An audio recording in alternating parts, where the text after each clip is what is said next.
Hello again guys, this is the next screencast for acquisition of skill, and this time we're going to be discussing memory and selective attention.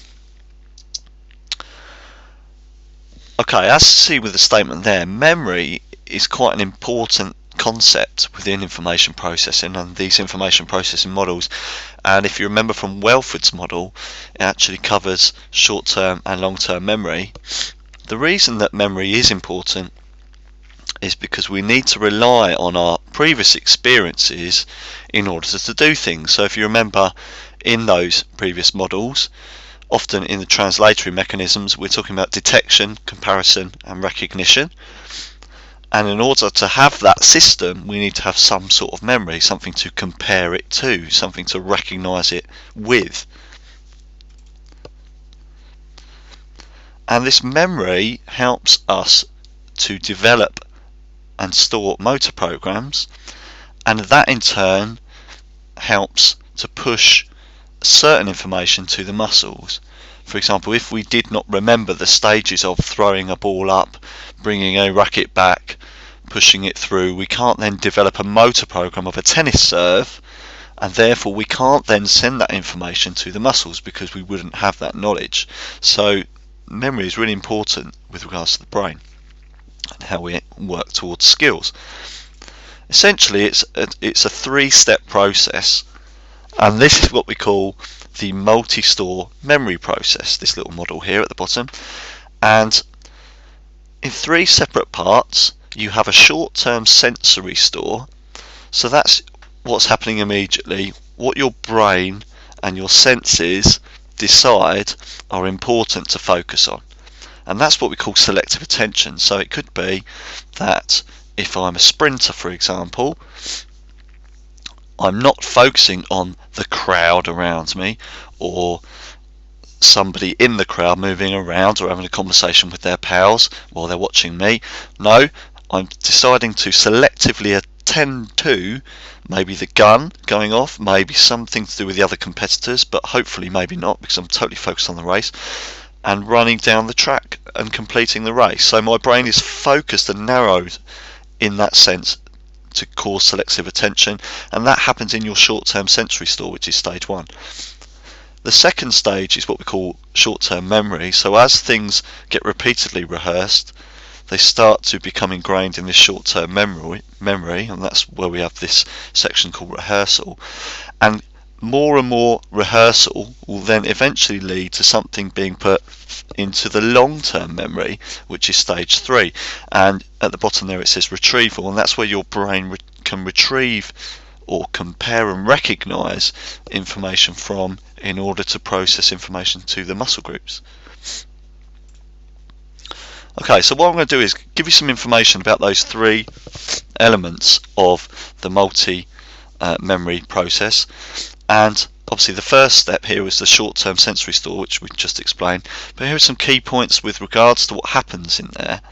So in the short-term sensory store, there's information is held for a very short period of time. It's under a second that information is kept there, so it's just an immediate storage area, and irrelevant information can be quickly replaced by new information.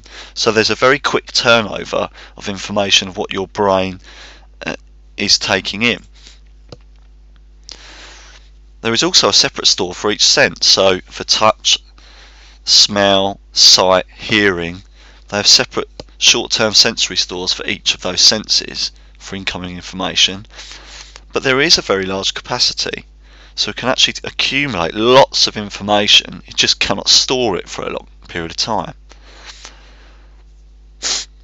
And your perceptual mechanism, remember we talk about the translatory mechanism in one of the models, but the perceptual mechanism, which is the next stage along, that's the part of your brain that's deciding what is important. It starts to filter what's important.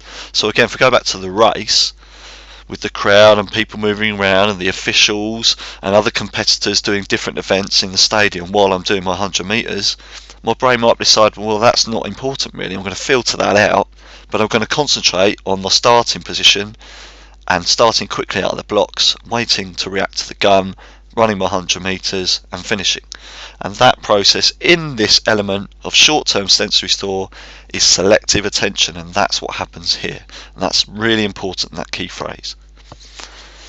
The second element of short-term memory, well, there are some key concepts to do with that here. It's here where we start to compare what we've learned before. So here is that comparison element. So first stage short-term sensory, we're detecting something, and we're selective attending to various elements. Here we're comparing to something that maybe we've learnt before somewhere. In the short-term memory, we've only got a limited capacity of 5 to 9 pieces of information, so it's quite a small storage area. But we can increase that storage area by what we call chunking or rehearsal, and these are two strategies we're going to look at in the lesson. The information we get from the short-term sensory store, as it's rehearsed and it comes into contact with us again and again and again, we can then pass that information to the long-term memory, which is stage 3, which I'll talk about in a minute. And the way it does that is the short-term memory encodes this information to the long-term memory. So stage 3, and the final stage, is obviously the long-term memory. And this holds information that has been rehearsed. So we need to have repeated things again and again and again in order to be ingrained in our long-term memory. There's an argument here that long-term memory actually holds information forever, but it's an open-ended question. We don't know the science behind that at the moment, but generally speaking, you can put in that long-term memory, the information that is held there is often held there for a long time. If you think of the elderly, even those with severe mental and cognitive problems, often they find it quite easy to discuss elements of their childhood or things that have possibly happened in one of the wars or something that's happened in a long period of time. So that element of the long-term memory is still there with them, whereas things that are short-term memory and short-term sensory store might disappear quite quickly. It's got a limitless capacity. So with the others, there are quite short stores. Here it's a limitless capacity, and we also store what's called motor programs here, which we're going to discuss in a future lesson. So make a note of that. And it's here in the long-term memory that when we're providing skills and motor programs for muscles, this is the retrieval section. Okay. So short-term sensory store, selective attention, we're detecting something coming in, what's happening, my senses, etc, etc. Short-term memory, starting to become a bit more rehearsed. Have we seen these things before? A bit of comparison. And long-term memory is where we've repeated things again and again, and when we decide to use a particular skill, it's the long-term memory, the information is retrieved from there to recreate that skill. So for example, as I learn to do a tennis serve, the motor program of a tennis serve will be stored in the long-term memory, and then the next time I go to do the tennis serve, I'm detecting that I've seen that situation before, my brain's selecting what I need to do, and I can retrieve the information for a tennis serve from my long-term memory. Okay, as per usual, make extensive notes, bring to class, and we're going to push these ideas a little bit further.